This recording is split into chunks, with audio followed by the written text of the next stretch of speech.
In the chaotic aftermath of World War II, as the Allied forces declared victory, a different story was unfolding for German officers. The fall of the Third Reich plunged them into a world of uncertainty and fear. With the war lost, these officers faced a daunting future, marked by the possibility of prosecution for war crimes. This is the tale of their desperate search for refuge, a journey that led many to Argentina. Chapter 1. The Collapse of Nazi Germany. As World War II drew to a close, Germany's defeat became inevitable. The Allied forces advanced, bringing an end to the Nazi regime. In April 1945, Berlin fell, signaling the final collapse of the Third Reich. This moment was pivotal for German officers, who had served a now crumbled empire. Many had been unwavering in their loyalty to Adolf Hitler and the Nazi ideology, but were now confronted with the stark reality of their situation. The war's end brought not peace, but a wave of accountability. The Allies, determined to bring war criminals to justice, prepared for the Nuremberg trials. These trials aimed to prosecute prominent leaders of the Nazi regime for crimes against humanity, among other charges. For many German officers, the fear of capture and trial was overwhelming. Their roles in the war, once a source of pride, had become a liability. Some sought to blend back into the civilian population. Others knew they needed to flee further. As Europe grappled with the aftermath of war, these officers looked desperately for escape routes, setting their sights on distant lands where they might evade justice. Chapter 2. The Exodus begins. In the wake of the Third Reich's downfall, German officers faced a harrowing predicament. The primary push for their flight was the imminent threat of prosecution. The Nuremberg trials, set up by the Allies, were a clear signal that retribution for war crimes was unavoidable. These officers, once high-ranking and powerful, now feared for their lives and freedom. The chaos that engulfed post-war Europe added to their desperation. With countries ravaged by war and societies in turmoil, the former officers found themselves in hostile environments. They were enemies in the lands they once occupied and traitors in their own devastated country. This atmosphere of hostility and resentment only deepened their urge to flee. Another compelling reason was the existing sympathies for Nazi ideologies in certain parts of the world. Some countries, though not openly supportive, had elements within their societies that viewed the fallen officers with a degree of understanding or even admiration. This perception offered a glimmer of hope for these officers, a chance to find refuge in lands where their past might not haunt them as fiercely. The combination of fear, chaos, and the hope of finding sympathetic destinations set the stage for their flight, with Argentina emerging as a favored haven. Chapter 3.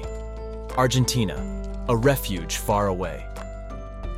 Argentina emerged as a beacon of hope for many fleeing German officers. Its appeal lay in a unique combination of factors.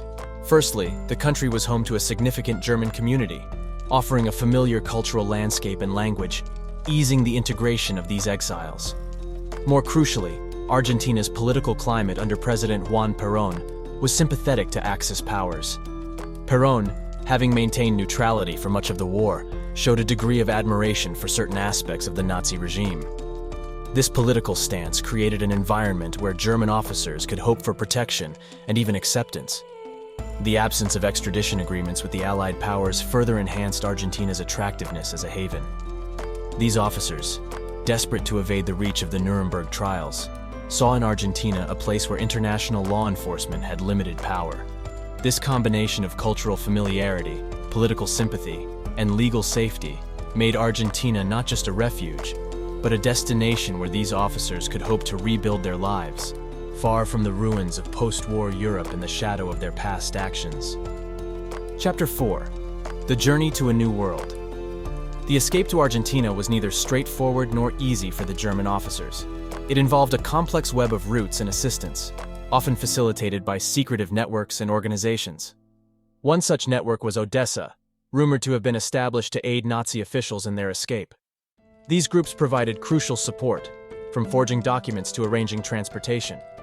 The journey typically began with a covert trip across Europe, often through Italy. The Vatican, aiming to prevent the spread of communism in Europe, sometimes played a role in this exodus, providing travel documents under the guise of humanitarian aid.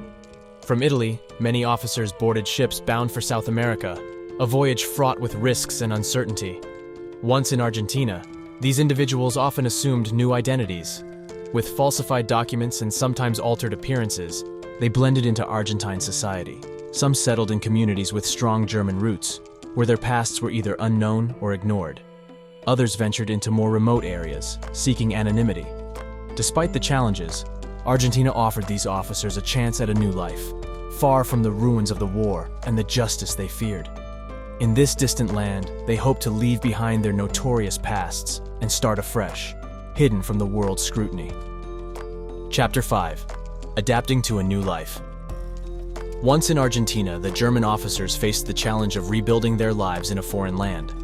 Despite the initial relief of evading prosecution, they had to adapt to new surroundings and a different culture. Many found employment in areas that matched their expertise, such as engineering and manufacturing. Some even contributed to Argentina's economic and technological growth. Integration into Argentine society varied among the officers.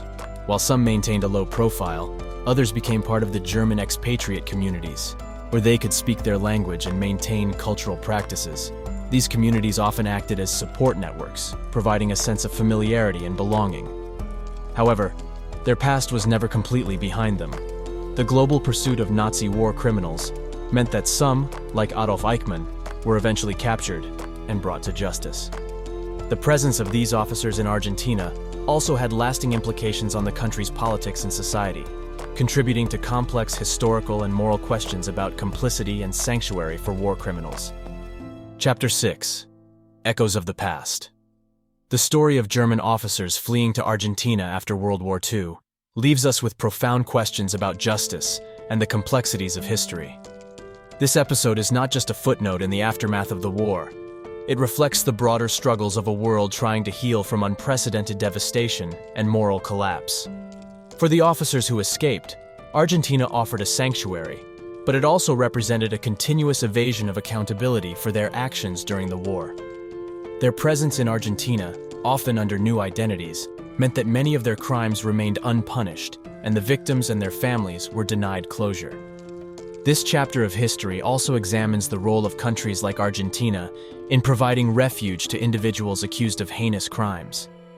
It raises critical discussions about international law, ethics, and the responsibility of nations in the pursuit of justice. As we reflect on this period, it serves as a reminder of the lingering shadows of war and the enduring need for vigilance in the pursuit of justice and accountability. The legacy of these events continues to influence our understanding of justice and the moral obligations of nations and individuals. We've journeyed through a remarkable chapter of post-World War II history, uncovering why many German officers sought refuge in Argentina. The story opens many avenues for thought and discussion.